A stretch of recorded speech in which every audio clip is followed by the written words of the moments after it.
So good to be here with you all. You ready to sing a few more? Let's go.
Telling me you chose the cross.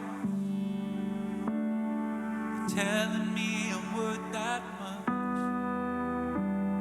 It's amazing of your love. What else would I see but complete? So else it's silly, baby. I'm complete, free, hands to the ceiling, and my one life and then to match your surrender, to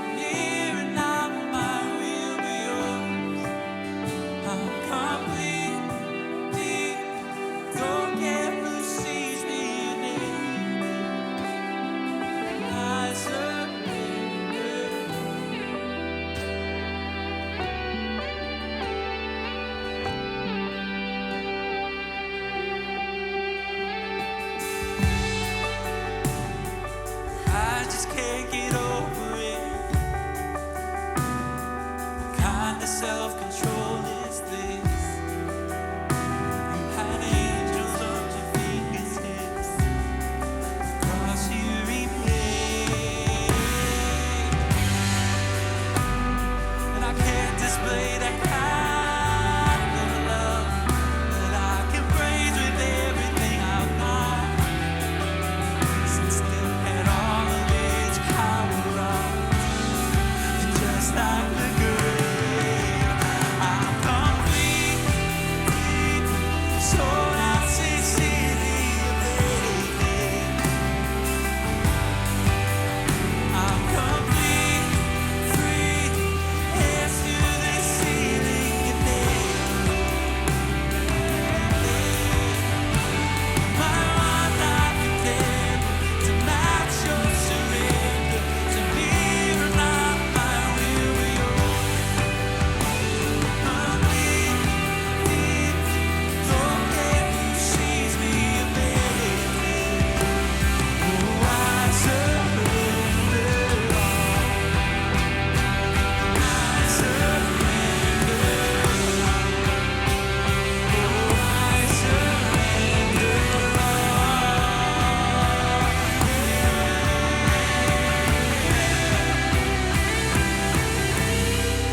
all of my heart, best of my soul, each phase of my life, each breath in my lungs. Consider it yours, Lord.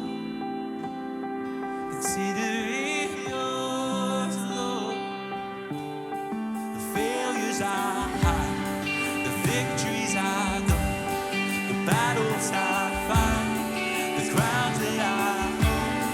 Consider it yours, Lord. Consider it yours, Lord. All the glory forever, the grave that you won, the praise of the heavens, the kingdom to come. Consider it yours, Lord. Consider it yours. I'm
much for singing out with us this morning.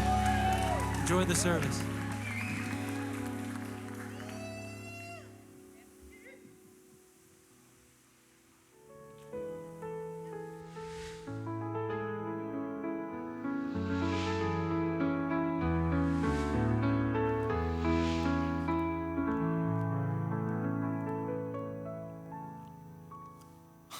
Guten Morgen.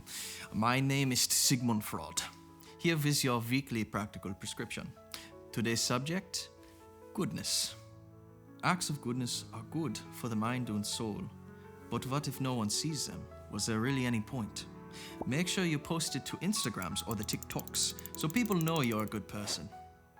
Thank you for joining me this week on Practical Prescription. Now to mine apprentice, Dr. Larry Baucom.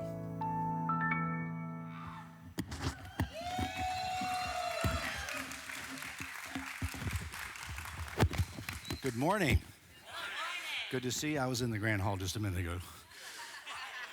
You know, some people say, I couldn't tear myself away. They wouldn't quit talking. I basically say I couldn't tear myself away. They wouldn't quit listening. So, give me a few minutes to catch my breath. But it's good to see you today. Welcome. It's a great crowd this morning. We're continuing the teaching series, Practical Prescriptions, number 5, or is it number 6? It's number 6. So I'm going to change this note right here. So today let me sum up where we've been, but it's good to see friends. I just see you guys walking in. It's been a problem for me for years, but that's another story. But it's so good to see all of you today. We've been talking about the fruit of the Spirit and practical prescriptions. And all these prescriptions are there for us. And if you didn't get your practical prescription, they're on the table in the Grand Hall. You pick one of those up. But the first week we talked about, it's not just what you say, it's how you say it. You take a deep breath, cleansing breath, and breathe out. Breathe in the second time, and then you say the prescription at the second breath. So breathe in, breathe out, breathe in. And I would say, I'm loved, accepted, and free. The second one, every day is a gift. The third one, you are with me. The fourth one, I will go the extra mile. The fifth one, I will show kindness today. And number 6, today, it's going to be, I'm trying to do good. Today we're talking about goodness. What does that mean? What does the word good mean? Well, it depends on how you use it. Is it an adjective? Is it an adverb or a noun? As an adjective, you might say, oh, the schools here are good, describing schools. As an adverb, it describes a state of being. You know, it looks good. As a noun, it describes what you are. I am good. But there's a difference. When we greet someone, and I've greeted many of you today, this is a common question. I say it and you say it. How are you doing? And many times, the appropriate response, according to English grammar, you should say, I'm doing well. What does that mean? It's my state of being. I'm doing well. But more often than not, we say good. How are you doing? Good. And that's really not the appropriate answer, but it's the one we use. And if we use it enough, it becomes the appropriate answer. So good is not a state of being. Good is an action. So the definition of good, a favorable character or tendency. Good is virtuous, right, commendable. Good is something conforming to the moral order of the universe, praiseworthy in character. Synonyms, character, decency, honesty, integrity, morality, righteousness.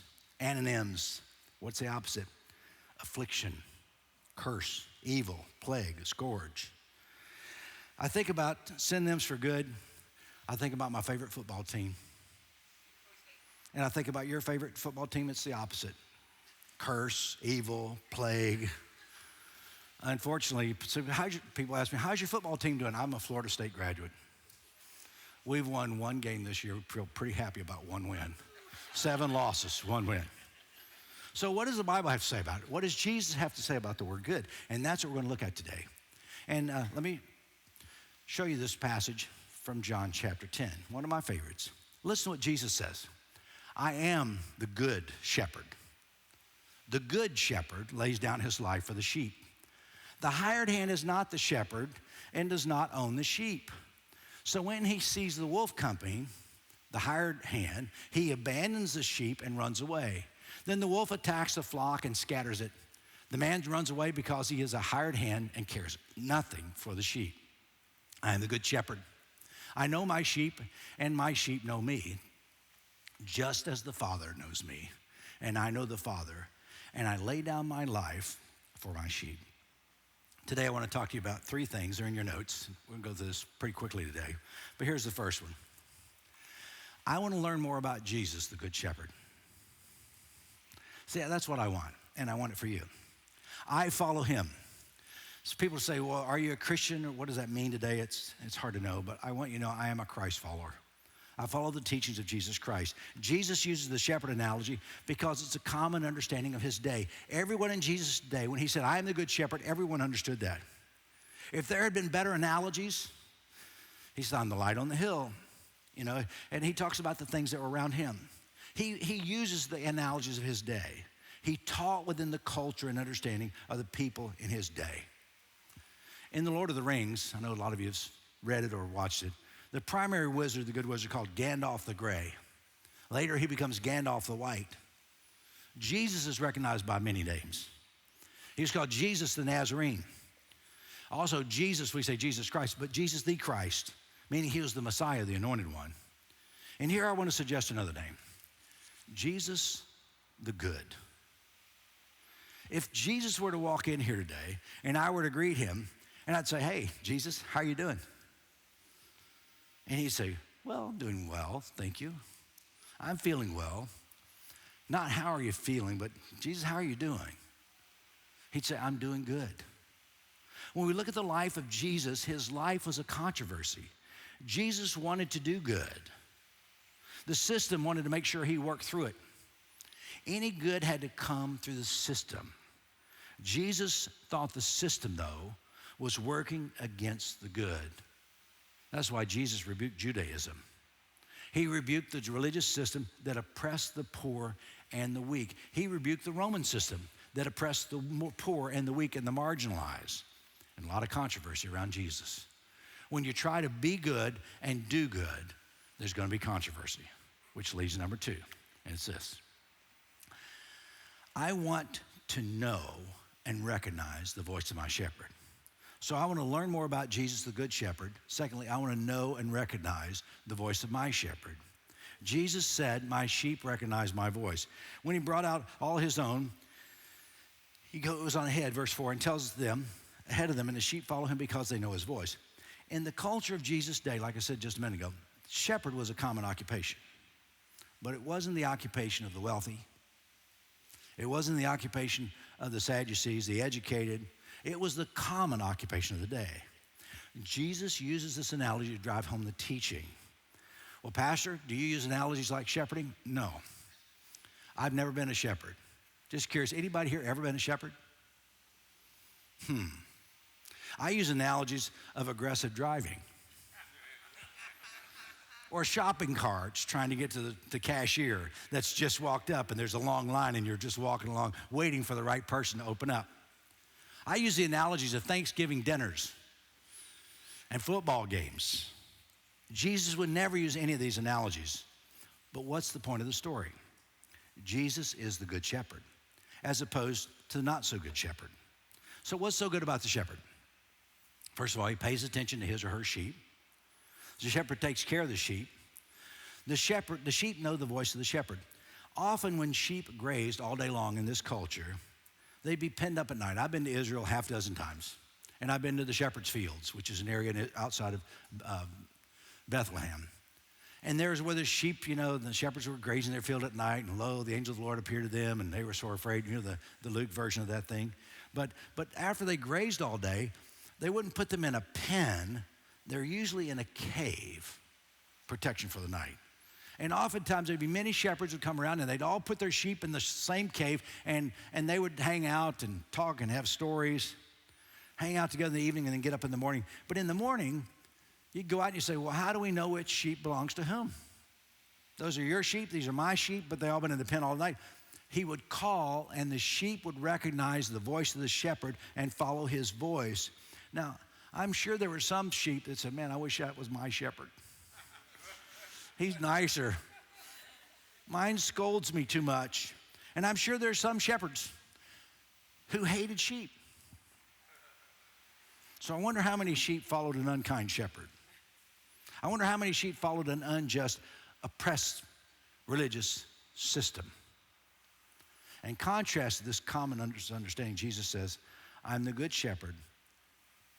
The good shepherd lays down his life for his sheep. And he talks about the hired hand. The hired hand is not the shepherd. He's not the same. He doesn't own the sheep. So when the hired hand sees the wolf coming, guess what he does? He abandons the sheep and runs away. Then the wolf attacks the flock and scatters it. Verse 13 says, the man runs away because he's a hired hand and cares nothing for the sheep. Now, very clear, there's a difference between hired hands and shepherds. Hired hand would not risk his or her life for the sheep. You know, there's a difference between hired hands and owners. So I'm curious, how many of you ever owned a business? Raise your hand. You've owned a business in some fashion.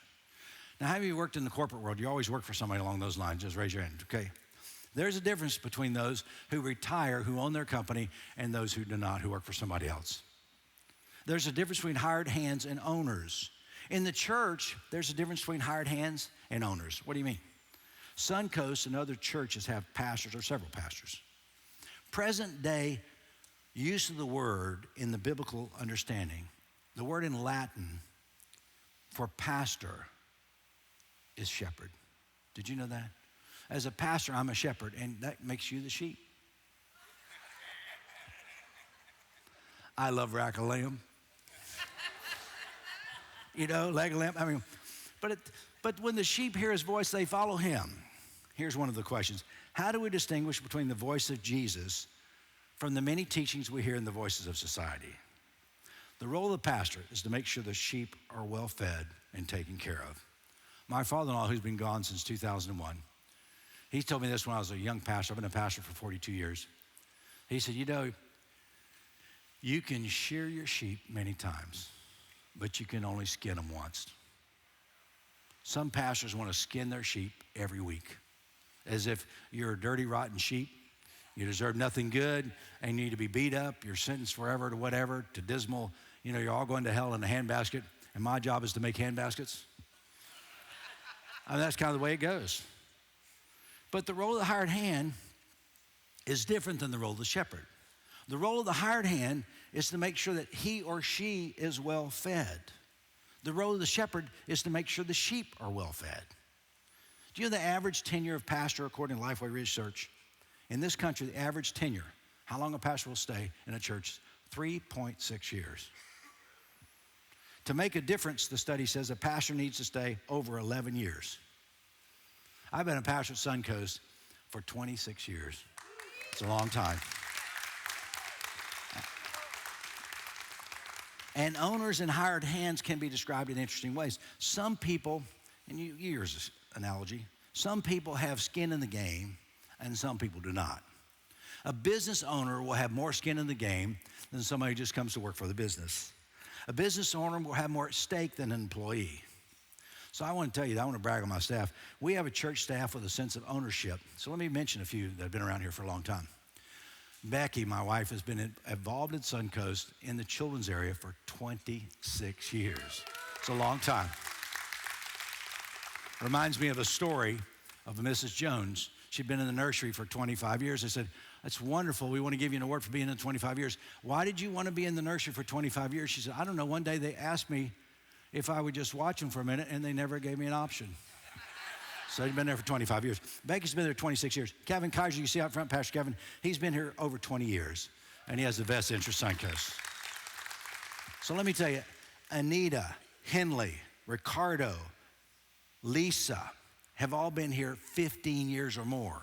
That's a good group of people. Pastor Brett, 8 years. That's hard to believe it's been that long. And Troy's been here about 3 years. It's hard to believe, 3 years. Seemed like the kid just got here. So, I mean, but anyways, it's a wonderful thing. But there are volunteers. You know the longest tenured volunteers at Suncoast are? You ready? It's the band. Laura, my daughter, who's out of town today, but she normally plays keyboard. Laura, Stacy, and Ryan. From the very early days of Suncoast 26 years ago, Laura and Stacy were part of the first worship team 26 years ago. Ryan would have been. He was just too young. Laura went to college, Stacy took her place. Stacy went to college, Ryan took her place. For 26 years, my kids have been rotating in and out of this band. So if you don't like the music, you got to live with it. They're my kids. And here's the other thing. The others, I adopt them all. They're all like my kids. They've been here for so long, and they've grown up here. But I want to just say kudos. Jesus uses the shepherd analogy. The shepherd puts his or her life on the line for the sheep. The sheep trust the shepherd. They recognize his or her name and follow the voice. Folks, there are a lot of people in town. There's a lot of churches in town that are doing some great stuff. Are they like Suncoast? No. But let me tell you, people are doing the best they can with what they know. We don't criticize those. We applaud them. I applaud anyone who does the best they can with what they know. I mean, there have been times in my life I didn't do the best I could with what I knew. I actually, at one point, pastored a church that I would not have attended. Think about that. How? Because it was toxic. I stayed at that church 20 months. That was only 18 months too long. But I was a young buck. I went in there and wanted to change the world, and they were letting me know quickly, you're not changing one daggum thing. It reminds me of the young preacher who went up to preach, and he preached the first sermon. Wonderful sermon. The next week, he got up and preached the exact same sermon. Next week, got up and preached the exact same sermon. People came and said, hey, man, you're young, I may not know. You preach the same sermon 3 weeks in a row. He said, I know, when we change, I'll go to number 2. We got to get number 1 taken care of. I don't do that because I expect you to be here 2 weeks. Anyways, the sheep trust the shepherd, and they recognize his or her name, they follow the voice.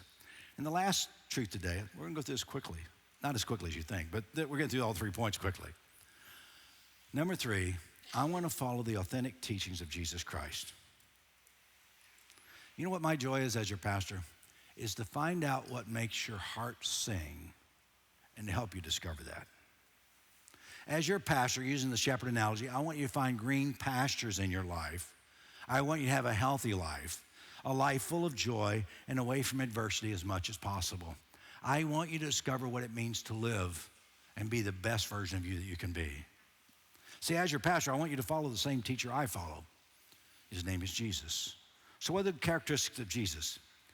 He is good, and he did good. Jesus spoke up for the underdog, the oppressed, those who were being abused. He spoke up for those who were pushed to the margins. You know, I have 2 people that I know that I've observed in my family that speak up for the underdog. Ready? And I'll brag on them just for a minute. First is my son, Ryan. He's playing the keyboard today. You know, when Ryan grew up, he was always the oldest. He was born October 1st. That made him the oldest kid in his class, typically. But one of the things Ryan would not do was let someone pick on someone who was weak.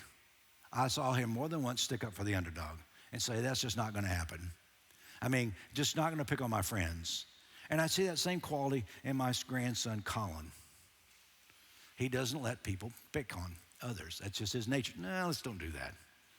I had a friend of mine who was a pastor years ago. His name was Mike Ross. Mike has since deceased. And I was in California at a conference, and Mike had gone to a church in Indiana, and he'd gone to a big church in Indiana, very conservative, and he wasn't that conservative.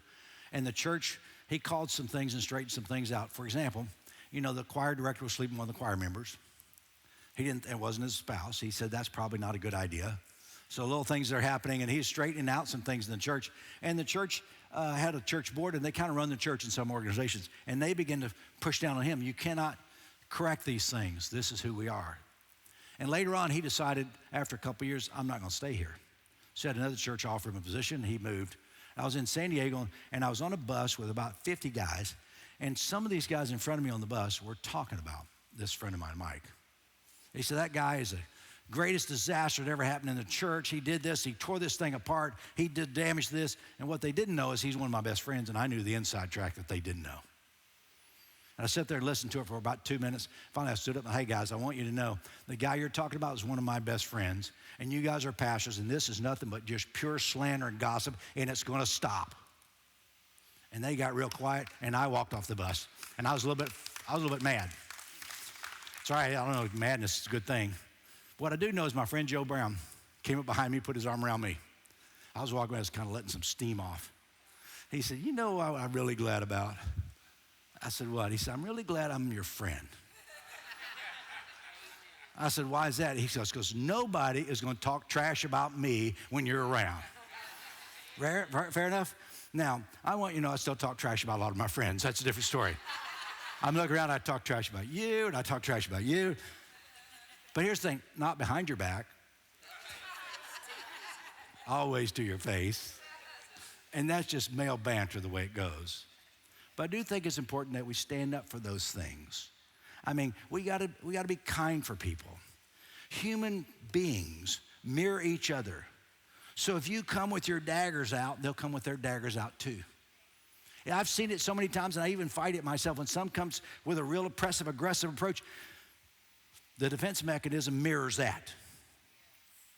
And if you approach people and you really wonder what's going on and why, when people that you know are having a bad day, or maybe it's one of your kids, and they approach you more strongly than they would, but you know it's because, well, they didn't sleep well, they've had a cold, they just did poorly on this or whatever. You begin to understand there's a why behind that. Beneath the slogans and the sound bites, you hear the person's story, you'll see their wound. You'll see their grief, and sometimes you see their rage based on their wound. And what I want you to hear is, you might not agree with it, but I've come to understand there's no such things as monsters in the world. Only human beings who've been wounded, so damaged, sometimes they don't recognize themselves. They act out of fear, damage, insecurity, or rage. Now, that doesn't make them any less dangerous, but once we see their wound, they lose their power over us, and we get to ask ourselves, how do we take that information into what we do next? Listen carefully.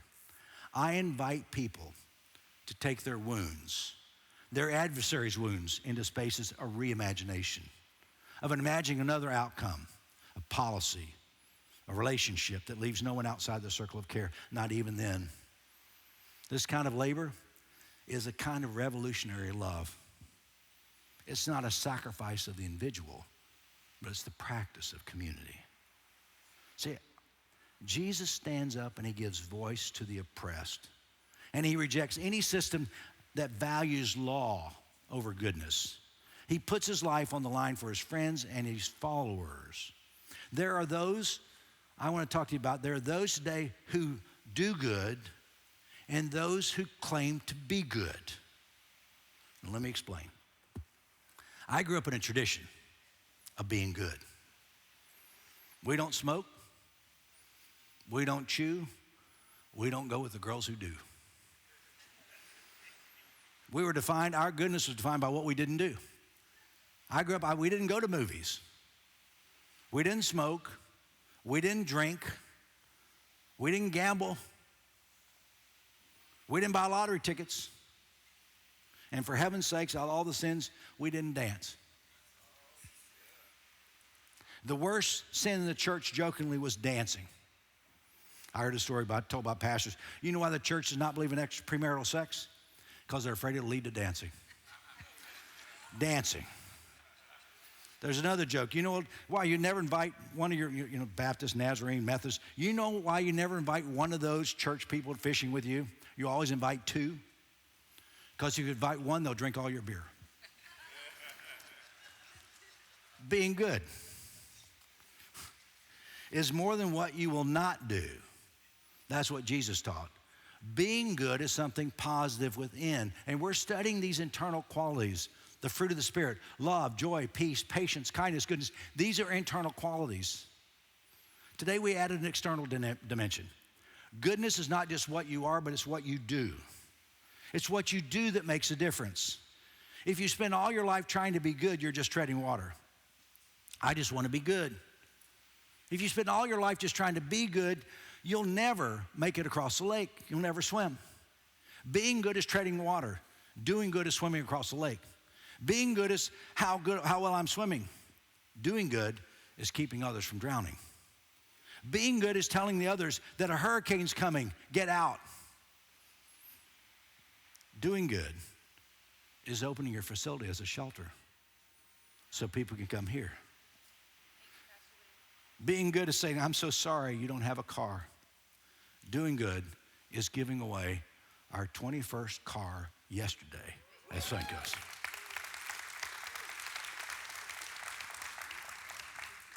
My mother had 9 children. She's still alive. She's going to watch this. Sorry, Mom. 9 children, and she wanted us all to be good.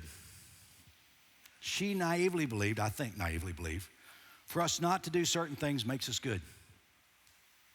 I mean, and I'd say it's not enough, but she'd say, I told all my kids, no cussing, no profanity, no smoking, no drinking, no staying home on Sunday morning. If you want to be good, you go to church. Mom always shared what we had with others, but she was always about teaching us, be good, be good. And if you don't do all these negative things, you will be good. But you know, there's another side to my mom. She always, we had 9 kids. We were dirt poor. She always shared what we had with the less fortunate. Even after raising 9 kids, she took care of at least 6 foster children for years. That's doing good. My mother wanted us to be good, but by her example, she taught us to do good. She modeled for us care and compassion for others. Jesus said in John chapter 10, verse 3, he calls his own sheep by name and leads them out. And when he's brought out all his own, he goes on ahead of them, and they follow him because they know his voice. You know, my quiet time of reflection, and I've spent hours in it, and journaling. If you go back and look at my journals, which I don't invite you to do, it's private. When God whispers to me, it's always, hey, Larry, I love you. God doesn't call me Dr. Baucom, Pastor Larry, hey, you. He calls me Larry. Why? Because that's my intimate name, and he always tells me he loves me. Jesus said the sheep follow him because they know his voice. When we are listening to his voice, what is it saying? You know what it says to me? Larry, it's not enough to be good. You need to do good. Jesus put his life on the line for his followers. He was good. He acted out of his goodness. So should we. In Mark chapter 10, I'm going to read a short passage. This will fit right in. Jesus started on his way, and a man ran up to him and fell on his knees before him. Good teacher, what must I do to inherit eternal life? And Jesus said, why do you call me good? No one is good except God alone. He said, you know the commandments. Don't commit murder. Jesus said, you know the commandments. Don't commit adultery. Don't steal, give false testimony. Don't defraud. Honor your father and mother. Teacher, he declared, all these things that you've mentioned, I've kept since I was a boy. And Jesus looked at him and loved him. He said, one thing you lack. Go sell everything you have and give to the poor, and you'll have treasure in heaven. Come and follow me. Really what Jesus, he looked at him, he loved him, and he said, man, you are good. But go use your resources to do good. The young man left disappointed. Because he had great wealth, he probably was not in control of his resources. He wanted to, but he could not do good for one reason or another. Laughingly, I look and said, but if this young man had come from a poor family, he probably would have become a disciple. But listen carefully, being good and doing good are 2 parts of the whole. If you really are good, you'll do good. And if you're really doing good, you'll become good. Today, I want you to change your greeting response. What do you mean? Someone comes up to you after, hey, how are you doing? Fine, well, good. I challenge you, try this one. How are you doing? I'm trying to do good, which is our practical prescription. Pull it out, will you? It's right there before you. See that? That's right. Here it is. So we're going to say this together. And here's the prescription. I will try to do good today. That's what I want you to say. But we're going to take a cleansing breath and then breathe in and say this as we exhale. First cleansing breath. And then you breathe in. And then we say together, I will try to do good today. Now, are you going to always be successful in that? Probably not. That's why we start over tomorrow. That's why we try and we try and try. I want to try to do good today. Let me pray for you. Father, thank you for the teaching today.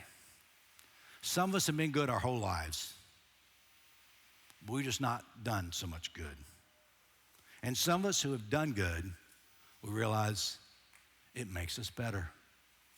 My prayer today is the Spirit of Jesus would be ours as a follower of Jesus Christ and the teachings that he taught us. Teach us how to love one another and care for one another deeply. Help us to make a difference in people's lives because you've made a difference in ours. Thank you for your love and grace, we pray in Christ's name. Amen. Would you stand, please? I want to share with you a story in closing.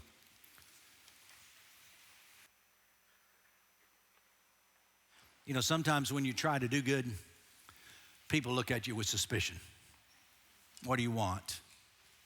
We just try to do good. And one of the things we do at Suncoast, you know, we give away a lot of cars, 21 cars. And you say, Pastor, I want to be a part of that. I want to mention you are a part of it. Every dollar you put in that box, you make a difference. In the last 6 years, we've given away almost 250 cars. That's $1.5 million worth of car. And we could not do it without, half the cars are given by you. The other half are purchased by resources that you put in the box. So today you walk out here and say, I want to do good. Stop by the ATM. Do a little more good. What do you mean? We'll use your resource to make a difference in the world. Here's the story. A few years ago, I was having lunch with Roger, my buddy, at Tijuana Flats on Clark Road. You know what it is down by Beneva, Tijuana Flats. As we were leaving, I was pulling into one of the parking lot, into the exit lane. And in front of me, there was a large African-American lady, and she was in a black Dodge Charger. She's in her 30s. And she was in front of me, and she pulled in. I was pulling out this way, the road was like this. She pulled in first, and she's going to turn left on Clark. And as she's revving up to go on Clark, she was ready. And I was behind her, and I pulled up beside her. And as I did, she took off. But before she took off, she realized she wasn't going to make it. She slammed on her brakes after going about 10 feet and backed up.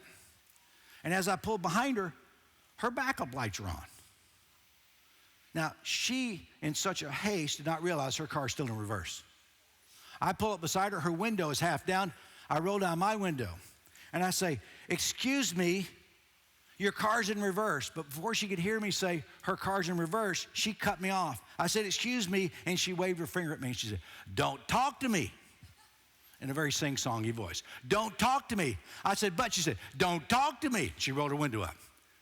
Man, her opportunity came, and she floored it, and she went backwards, about 2 car lengths, and slammed on her brakes. I turned it right on, went on the highway. I looked at my buddies in the car and went in and said, don't talk to me. I mean, today, if you'll just, you and I would just pause and listen with the window down, you might hear God whisper, put it in drive and follow me. Do something good for someone this week. Why? Because God loves you, and so do I. God bless. Thanks for coming today.